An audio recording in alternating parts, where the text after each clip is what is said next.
Hi, welcome back to Join Jeff Job Hunt. I'm your host, Jeff. Today we're going to go, a little all over the place. I've got some light notes, but I've got just a handful of pieces that I wanted to talk about today. Had a nice weekend. Got to disconnect a little bit and decompress, which is honestly really great. Not having a job gives you a lot of free time. First off, I don't think I was super clear with my unemployment bit last time. That was applying for unemployment in my state. But getting into some of that unemployment stuff, in conjunction with signing up for unemployment, you also have to apply for a job board. This is where you can use state resources to help you apply for jobs or find jobs in your area. I didn't find it super useful, truthfully. It is what it is. I will say that the website has a delightful 1999 GeoCities under construction animated dancing baby GIF feel to it. It's great. Really glad that they brought that up to at least the 20th century. The animated buttons, the typeface. I'm sorry, I'm just a dork who notices these types of things. It's fine, it works. Anyway, today, I went ahead and put in a couple more job applications. I think I'm up to 19 now. A couple of takeaways. First of all, love using both LinkedIn and Indeed currently.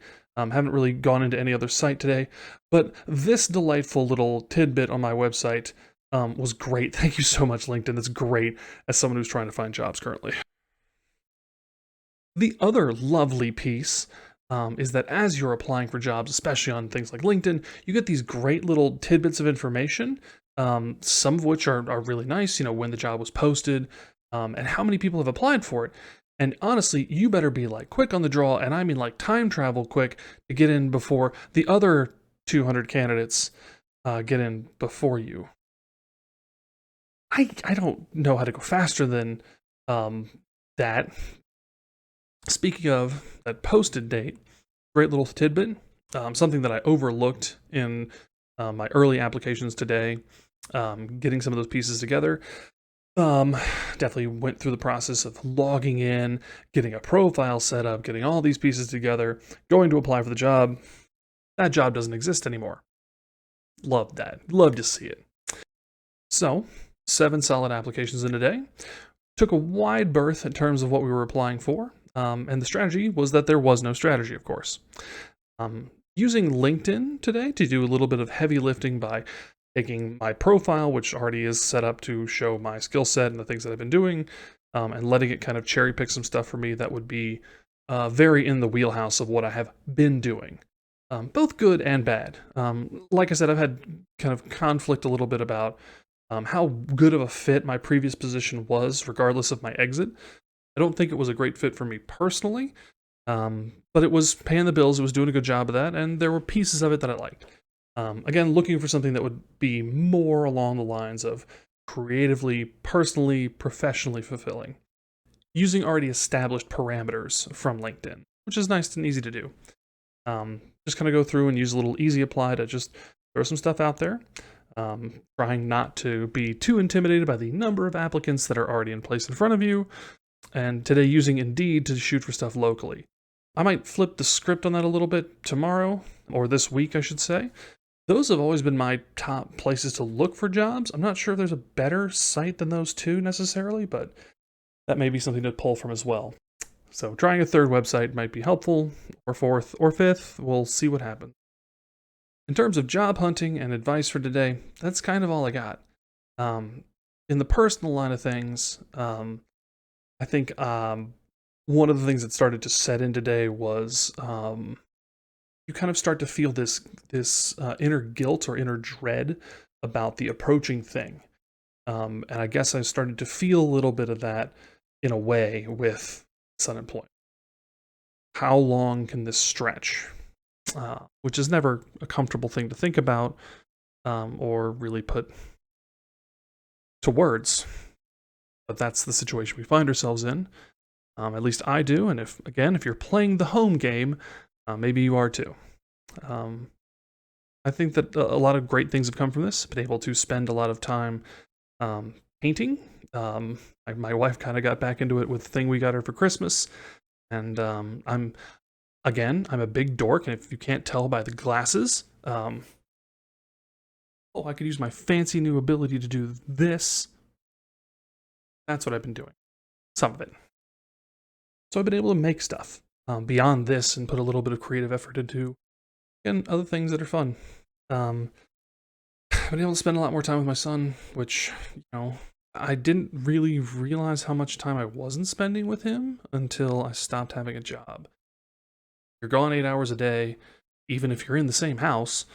It is interesting to spend all of that time. But it's been really good. Fatherhood has its ups and downs, but great to be able to see him grow and change. And it's awesome. It's awesome being a dad. Not having a job means you have all the time in the world for other things. Not having a job means you don't have a job.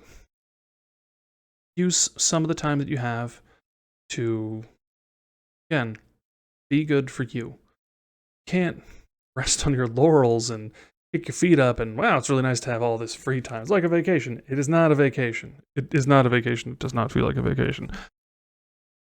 But it's okay to take a break. I started self-flagellating over the weekend, why am I not spending more time on applying for jobs? I gotta apply for more jobs, gotta get there. Taking the time this weekend to spend that with the family, to recharge my own battery, to fit back into myself was good for me. Hit the ground running today. I'll try it again tomorrow, again and again and again. We'll see how many job applications I can get in before I actually get a return. Fun fact, the only thing I've gotten back from any of these jobs, besides a thank you for applying, is one job just doesn't exist anymore. They sent me an email saying that this position has been basically removed. They don't need it anymore. Anyway, here's the tally. I like some of the things that I've applied for. I've applied for some stuff that maybe isn't my most favorite, but it may be, again, more in that alley of what I've been doing.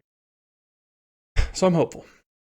What I will leave you with is, looking through quite a lot of these jobs, the best job that I found was a broadcast anchor. Most of that stuff sounded pretty up my alley. I don't know if you can tell, I'm at least somewhat charismatic and mostly comfortable behind the camera. Though I have a voice and face for radio, I think, honestly, that would be fun. But there was a piece of that in the job description, which I don't think I could swing. The ability to swiftly handle breaking news on air, online, and behind the scenes. And all I could think of was being like, and that's the way the cookie crumbles. I'm getting a word in my ear. Oh my, you guys, you gotta hear about this. Just being absolutely character-breakingly unprofessional in the moment of oh my god. Thank you guys so much for joining me here today. I really appreciate it as always. I'll be back next time with more tips and tricks. We'll look at some more jobs and see how the progress is going. Hopefully we get something more back than the job being entirely eliminated. Best of luck to you all in your job hunts. I'll catch you here next time. Thank you so much.